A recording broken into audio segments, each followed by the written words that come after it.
പ്രിയങ്ങളെ, കുറേ ദിവസം കൊണ്ട് ഇവിടെ കൊല്ലത്ത് നല്ല കാറ്റും മഴയും ആയിരുന്നല്ലോ.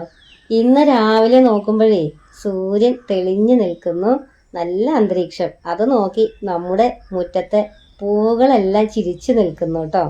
എനിക്ക് ഒത്തിരി ഇഷ്ടമാണ് കേട്ടോ ചെടികളും പൂക്കളും ഒക്കെ. പക്ഷേ നമുക്ക് ഒരുപാട് മുറ്റമോ സ്ഥലമോ ഒന്നുമില്ല. കോളാമ്പിപ്പൂവ് ചിരിച്ച് ഞെളിഞ്ഞ് നോക്കി നിൽക്കുന്നത് ആരെയാണെന്ന് കണ്ടോ? മാനത്ത് തെളിഞ്ഞു നിൽക്കുന്ന സൂര്യനെ. ഇതൊക്കെ കാണണമെങ്കിലേ നമ്മുടെ മനസ്സിൽ കുറച്ച് കവിതയൊക്കെ വേണം കേട്ടോ. ചെടികളും പൂക്കളും ഒക്കെ എനിക്ക് വലിയ ഇഷ്ടമാണ് കേട്ടോ. എന്നാലും ഈ കാണുന്ന കറിവേപ്പങ്ങ് വെട്ടിക്കളഞ്ഞെങ്കിലോ എന്ന് ആലോചിക്കുകയാണ്.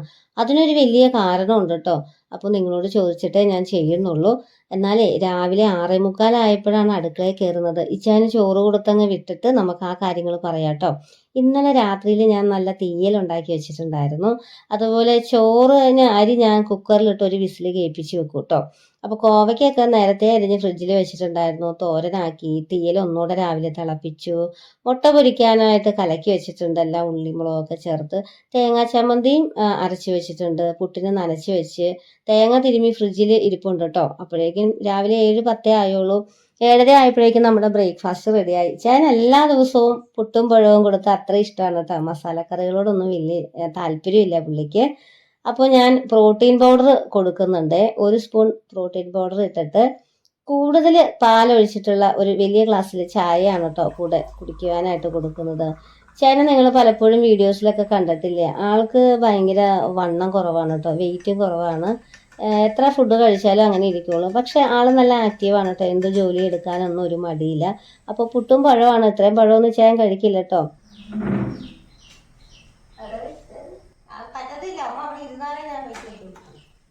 മഴയും തണുപ്പൊക്കെ ആയി കഴിഞ്ഞാൽ അമ്മച്ചിക്ക് ചുമയും തുടങ്ങും കേട്ടോ. അങ്ങനെ ചുമ കാരണം ഇന്ന് അമ്മച്ചി വൈകിയാണ് എഴുന്നേറ്റ് വന്നത്.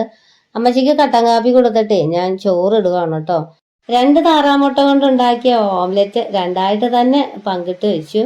കാരണം കൂടെ ആരെങ്കിലും ചോറ് ഉണ്ണുന്നുണ്ടെങ്കിൽ അവർക്ക് കൂടെ ഷെയർ ചെയ്യാലോ.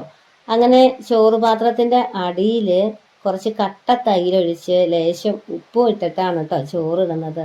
തൈര് നിത്യേന കഴിക്കുന്നത് വയറിൽ നല്ല ബാക്ടീരിയ ഉണ്ടാവാനായിട്ട് നല്ലതാണ് കേട്ടോ. ഇച്ചാന് ഭയങ്കര ഇഷ്ടവുമാണ്. നമ്മുടെ വീട്ടിൽ ധാരാളം കോവയ്ക്ക ഉള്ളത് കൊണ്ടേ നല്ല ക്വാണ്ടിറ്റിയിൽ തന്നെ കോവയ്ക്കാത്തോരൻ വെക്കുന്നുണ്ട് കേട്ടോ. കാന്താരി മുളകും തേങ്ങയൊക്കെ ചേർത്ത കോവയ്ക്കത്തോരനാണ്. അതുപോലെ കാന്താരി ഒക്കെ ചേർത്ത തേങ്ങാ ചമ്മന്തി വെക്കുന്നുണ്ട്. മുട്ട ഓംലെറ്റ്, പിന്നെ തീയിലൂട്ടോ. അത് ഞാനൊരു ചെറിയ ബോട്ടിലിനകത്ത് എടുത്ത് വെക്കുന്നുണ്ട്. നന്നായിട്ട് വെളിച്ചെണ്ണയും തേങ്ങയൊക്കെ ചേർത്ത് തന്നെയാണ് കേട്ടോ ഞാൻ ഈ തോരൻ ഉണ്ടാക്കിയിട്ടുള്ളത്. കാരണം ഇച്ചാനൊക്കെ നല്ല രീതിയിൽ അവിടെ ജോലി ചെയ്യുന്നതാണ് കേട്ടോ. കഴിക്കുന്ന ഭക്ഷണം ആവിയായി പോകുന്നത് അറിയില്ല കേട്ടോ. ചെറിയ ചെറിയ മെയിൻ്റനൻസുകളാണെങ്കിൽ വലിയ കുഴപ്പമുണ്ടാവില്ല. പക്ഷെ ഒരു ഇലക്ട്രീഷ്യൻ്റെ ജീവിതത്തിൽ എന്നും മെയിൻ്റനൻസ് മാത്രമായിരിക്കില്ലല്ലോ. ഒരു വീടിൻ്റെ വയറിംഗ് വർക്കുകൾ എന്നൊക്കെ പറയുമ്പോൾ അതിൻ്റെ ഭിത്തിയൊക്കെ ഡ്രില്ലിംഗ് മെഷീൻ ഉപയോഗിച്ച് തുളച്ചിട്ട് വേണം, പൈപ്പ് ഇട്ടതിന് ശേഷം വേണം അതിലൂടെ വയർ വലിക്കുവാനായിട്ട്. അപ്പോൾ ഒരു മണിക്കൂറുകളോളം നല്ല വെയിറ്റുള്ള ഡ്രില്ലിംഗ് മെഷീൻ കൈ പിടിച്ചിട്ട് ഭിത്തിയിൽ കട്ടയിടിക്കുക എന്ന് പറയും. അങ്ങനെ ചെയ്യുന്നതൊക്കെ ഭയങ്കര ആയാസമുള്ള ജോലിയാണ് കേട്ടോ. അന്നേരം ഈ തേങ്ങയും വെളിച്ചെണ്ണയൊക്കെ അങ്ങ് ദഹിച്ചു പൊക്കോളൂ കേട്ടോ. പിന്നെ കൊളസ്ട്രോളും നോക്കിയപ്പോൾ വലിയ കാര്യമായ കൊളസ്ട്രോളൊന്നും ഇല്ലായിരുന്നു. അതുകൊണ്ട് തന്നെ മുട്ട, ഏത്തപ്പഴം, പാലെല്ലാം ഞാൻ ഭക്ഷണത്തിൽ പതിവായിട്ട് ഉൾപ്പെടുത്താറുണ്ട് കേട്ടോ. 8 മണിക്ക് പണിക്ക് വരാമെന്ന് പറഞ്ഞു പോയ അണ്ണനെ കാണുന്നില്ല കേട്ടോ.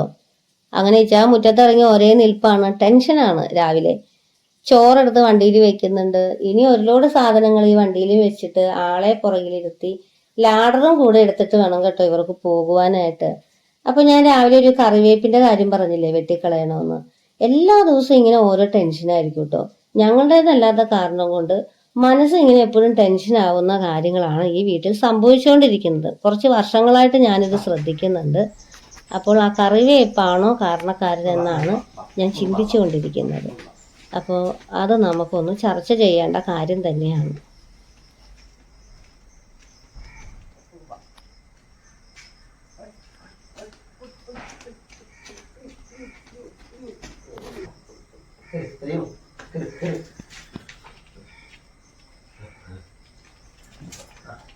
അമ്മച്ചി വിളിക്കുന്നു. ശരി, അമ്മച്ചി വിളിക്കാം.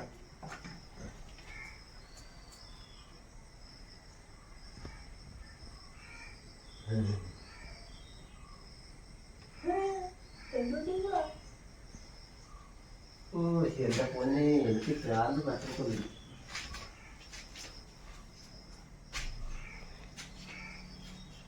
അപ്പൊ അവരോട് 8 മണി പറയണ്ടായിരുന്നു ചായ. 8 മണിന്നാ പറഞ്ഞത്.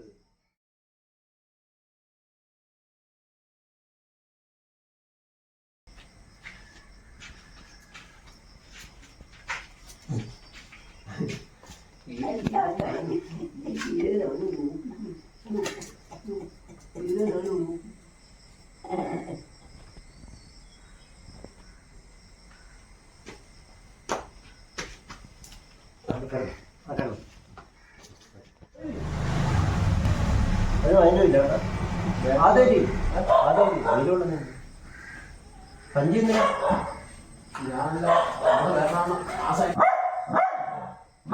8:30 ആയപ്പോഴേക്കും അണ്ണനും വന്ന് പിന്നെ ഇവര് സാധനങ്ങളൊക്കെ ആയിട്ട് പണിക്ക് പോയിട്ടോ.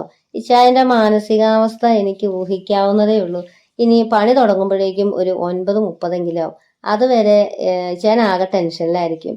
പുള്ളിക്കാരനെ രാവിലെ കൃത്യസമയത്ത് ജോലിക്ക് പോകണം, എല്ലാ ദിവസവും പണിയെടുക്കണം, അങ്ങനെ ഒരു മൈൻഡുള്ള കൂട്ടത്തിലാണ് കേട്ടോ. അങ്ങനെ കൃത്യസമയത്ത് പണിക്ക് പോകുവാൻ പറ്റാത്തപ്പോൾ കാണിക്കുന്ന ദേഷ്യം, ആ ഒരു ഫ്രസ്ട്രേഷനൊക്കെ എനിക്കതൊരു പോസിറ്റീവായിട്ടേ തോന്നിയിട്ടുള്ളൂ കേട്ടോ. നല്ലൊരു ക്വാളിറ്റി ആയിട്ടാണ് എനിക്ക് തോന്നിയത്. ഞാൻ ഈ യൂട്യൂബ് ചാനൽ തുടങ്ങിയ സമയത്തെ എന്നെ കളിയാക്കി ഒരു സ്ത്രീ വേറൊരാളോട് പറഞ്ഞ ഒരു ഡയലോഗ് എങ്ങനെയായിരുന്നു കേട്ടോ. ഓ, വീഡിയോ എന്ത് കാണാനായിട്ടാ, ഒന്നുകിൽ പട്ടിയെ കാണിക്കും അല്ലെങ്കിൽ അമ്മച്ചിയെ കാണിക്കും. പക്ഷെ അവരൊന്നും ശരിയായ അർത്ഥം ഉൾക്കൊണ്ടുകൊണ്ട് വീഡിയോസ് കാണാത്തത് കൊണ്ടാണ് കേട്ടോ. നമ്മുടെ ഇന്നത്തെ വീഡിയോയില് 2-3 കാര്യങ്ങൾ ഞാൻ പറഞ്ഞു വയ്ക്കുന്നുണ്ട്. അതായത് സാമ്പത്തികമായി ബന്ധപ്പെട്ട് നിങ്ങൾക്കത് ചിന്തിച്ചെടുക്കാം. ഒന്ന്, നമ്മൾ നിത്യേന ജോലിക്ക് പോകണം. അങ്ങനെ നിത്യേന ജോലിക്ക് പോകുമ്പോൾ ആ ജോലിയോട് നമുക്കൊരു പാഷൻ ഉണ്ടായിരിക്കണം. ഇച്ചായന് ചെയ്യുന്ന വർക്കിനോട് ആത്മാർത്ഥതയുണ്ട്, അതിനോട് ഭയങ്കര തീവ്രമായിട്ടൊരു ഇഷ്ടമുണ്ട്. അതുകൊണ്ടാണ് രാവിലെ കൃത്യസമയത്ത് കൂടെ സഹായിക്കാൻ വരാമെന്ന് പറഞ്ഞ ആള് വരാതിരുന്നപ്പോൾ ഇച്ചായന ഒരു ഫ്രസ്ട്രേഷനൊക്കെ അനുഭവപ്പെട്ടത് അല്ലേ? ടെൻഷനായ കണ്ടോ? നിങ്ങൾ നേരിട്ട് കണ്ട കാര്യമില്ല, നമ്മളത് അഭിനയിച്ച കാര്യമൊന്നും അല്ല കേട്ടോ. ഈ വീഡിയോ എടുക്കുന്ന സമയത്ത് പോലും എനിക്ക് ഇങ്ങനെ ഒരു കാര്യം സംഭവിക്കുമെന്ന് അറിയില്ലായിരുന്നു. അപ്പോൾ കൃത്യമായിട്ട് നമ്മൾ ജോലിക്ക് പോവുക, വരുമാനം ഉണ്ടാക്കുക, അതൊരു പാഷനായിട്ട് കാണുക. രണ്ടാമത്തെ കാര്യം, ദൂരേക്ക് നമ്മൾ ജോലിക്കൊക്കെ പോകുമ്പോൾ ഭക്ഷണം കയ്യിൽ കരുതുക. അപ്പോൾ നമുക്ക് ഹോട്ടൽ ഫുഡിനെ ആശ്രയിക്കേണ്ട, നമ്മുടെ ആരോഗ്യം കളയേണ്ട, നമ്മുടെ പണം നഷ്ടപ്പെടുത്തേണ്ട. മൂന്നാമത്തെ ഒരു കാര്യം നിങ്ങൾ ശ്രദ്ധിച്ചോ? ഞാൻ പറയാതെ പറഞ്ഞു വെച്ചൊരു കാര്യം, നമ്മുടെ വീട്ടിൽ കൃഷി ചെയ്ത് ഉണ്ടാക്കിയ പച്ചക്കറികളാണ് അതിൽ കൂടുതലും. ആ തീയലിലെ ഭൂരിഭാഗം പച്ചക്കറികളും, അതുപോലെ കോവയ്ക്ക തോരൻ, ഇതെല്ലാം നമ്മുടെ വീട്ടിലെ കൃഷി ചെയ്തുണ്ടാക്കിയ പച്ചക്കറികളാണ്. കണ്ടോ നിങ്ങൾ ദൂരെ നമ്മുടെ അപ്പുറത്ത് കൃഷിത്തോട്ടത്തിലൊരു വാഴ ഇങ്ങനെ വളർന്നു നിൽക്കുന്നത് കണ്ടത്? എന്തൊരു ഐശ്വര്യമാണെന്ന് നോക്കി, ആ വാഴയുടെ തലപ്പ് ഇങ്ങനെ ആടിക്കളിക്കുന്നത് കണ്ടോ? ഈ 3 കാര്യങ്ങൾ കൂടാതെ 4മതൊരു കാര്യം കൂടെ ഞാൻ നിങ്ങൾക്ക് ചിന്തിക്കുവാനായിട്ട് തരികയാണ് കേട്ടോ. അതായത് ഈ കറിവേപ്പ് ഇവിടെ 2 ഉണ്ട്. ഒന്ന് കിണറിന്റെ അരികിലാണ് നിൽക്കുന്നത്.